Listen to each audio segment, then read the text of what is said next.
brand new music coming out, which I know your fans will be so excited to hear about. It's called Exhale, and this is coming out around the corner this spring. Yes, this spring it's coming out. It's called Exhale, and the premise of the record that's a track off the record is called Exhale, but my pastor here in Nashville, I go to Cross Point, and his name's Pete Wilson, and he spoke one time about how we exist not for us, but to breathe in the grace, the changing grace of Jesus Christ and his love, and then share it with the world. And I have said for a long time that hope is oxygen, and we all need to breathe, and that there's always hope. We just can't always see it through the fog and the thick of the blackness that we go through and the darkness that we go through sometimes. But once we get through that, and you can just taste it, touch it, smell it, you breathe it in, because you were suffocating before spiritually, and you breathe it in and it changes you.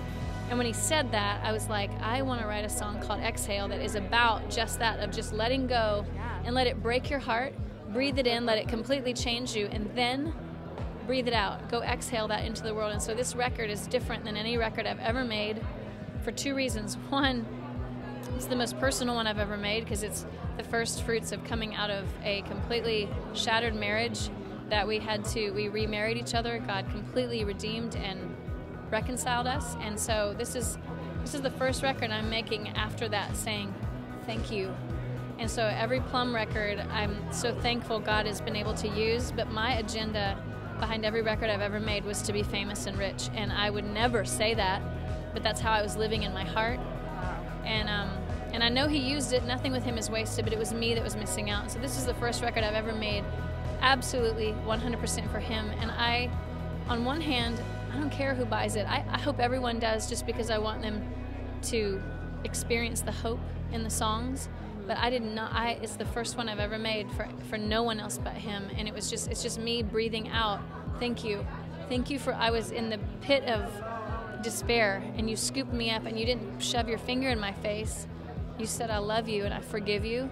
Let's make this new and let's start over. And the God of infinite chances met me in a really personal way, and I feel like I've gone to church my whole life, but this is the first season in my life that I have been like romantically in love with Jesus. I've never experienced this before, and my cup overflows. And so that I'm making a record. And so we had, 10 songs is usually what you make, and they've allowed me 15. Oh, wow. Because I had more than that, but I was like, can I just have this one too? It was just because there's just so many, they're like love letters to him.